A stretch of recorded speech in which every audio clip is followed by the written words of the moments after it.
Hi everyone, and welcome to Welsh Cycling's Olympic interview series. Today we're going to be speaking with track star Elinor Barker. So Elinor, do you have any memories of growing up and watching the Olympics? Yeah, I do. My first memory of watching the Olympics ever, I mean, I must have watched it before this time, but the first memory that I've got is watching Nicole Cook win the road race in 2008, and it's very much imprinted on my memory. Where I was when I was watching it, how it felt. The reaction from my cycling club afterwards, because we had a lot of people in common through the cycling clubs that we'd ridden for. And so, that's kind of when I think of the Olympics and when I think of my early memories, that's a big standout one for me.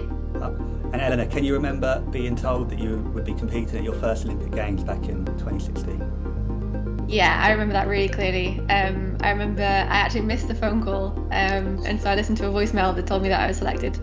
And I was just in the kitchen with my sister, and it was a really, really very special moment. What's your fondest memory of the 2016 Rio Olympics? Winning gold. It was a pretty good day. That's certainly my fondest memory, and I think the 10 minutes after that and being able to celebrate with my family straight away and having so many British people in the crowd, which was incredible given that we were in Brazil. So that's definitely the fondest memory that I've got from the Olympics. You've done one Olympics now. Does that make the expectation and pressure any easier to handle? It certainly feels different. I think last time I was very easily able to kind of offset any of the pressure because we'd gone in as a team as defending champions, but I hadn't been part of that team in London. And so it didn't really feel as if that pressure belonged to me in a way.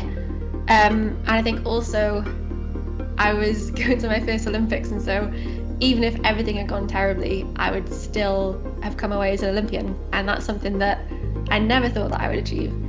So it's kind of hard to imagine coming away from Rio feeling like a failure, whereas I think this time around I'll be going in trying to defend my own title, and I think that comes with a different kind of pressure, but also I know that I want to win that title because I want to win it for myself and my teammates who've worked so hard for it.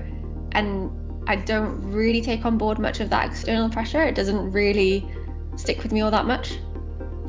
It's been an eventful build-up to the Olympics. What challenges have there been for you? The lack of racing in the last year has been really, really hard. And I really enjoy training, which is quite lucky, but I need a goal to train towards. And so having such a long time in between competitions has been really quite difficult. And then I think it's been the same for everybody really, having to spend a lot of time apart from family and friends, and particularly over the winter. I think that wasn't a very enjoyable time for anybody this year, unfortunately. But I do feel quite lucky in that nothing has ever been that bad, and I think having cycling means that I'm able to spend a lot of time outside just for training, and that's really, really helped me. At previous Olympic Games there has been crowds. This year there won't be any. How do you feel about that?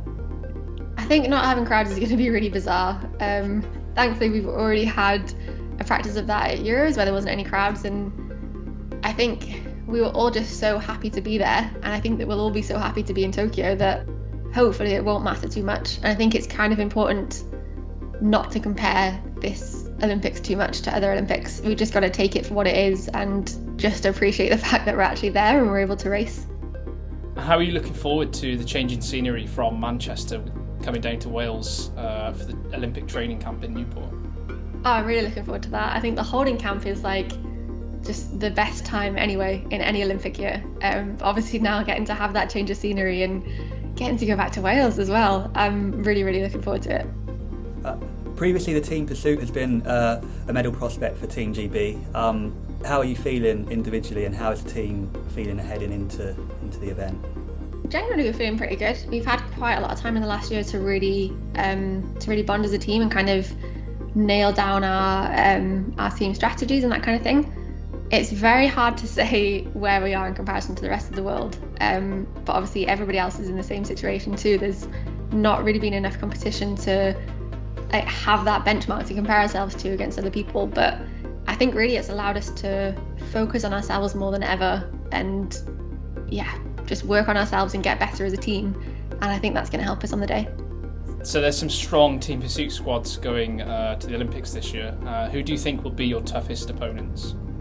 I mean, I suspect it'll be the usual suspects. It'll be America, Australia, Canada, New Zealand, Italy. Yeah, I'd say they're the biggest teams that we want to be watching out for. And finally, Elinor, was there anything you wish you'd packed for your first Olympics that you'll be bringing with you to Tokyo this time? Ooh. Good question. I mean, to be honest, our bags are pretty much packed for us. Like, we get a kit issue and we're not allowed to wear anything else. So it's like 90% of it is taken care of. Did you forget anything when you went last time, or? No, I don't think so. Do you know what I really wish I'd brought, which I don't think I'll be able to bring this time either? In the village, it tends to be that the food hall is a little bit of a walk away. Even if you're like one of the closest accommodations to the food hall, it's still probably about 500 meters or so away, which doesn't sound a lot to a regular person, but to someone that's trying to save their legs the day before the event, it's quite a long way, because it's a kilometer there and back. So something like an electric scooter or a Brompton bike, or God, I wish I could skateboard. That'd probably be the most realistic way to get some wheels to get me to the food hall. Yeah, so I haven't packed anything like that this time, but I think if I was to be able to like magic an object to appear there for me, that would be it. That's good. That's a good answer, that. Yeah. Thanks so much for taking the time to speak to us, Elinor. We really appreciate it. We wish you the best of luck for Tokyo. All of Wales will be behind you.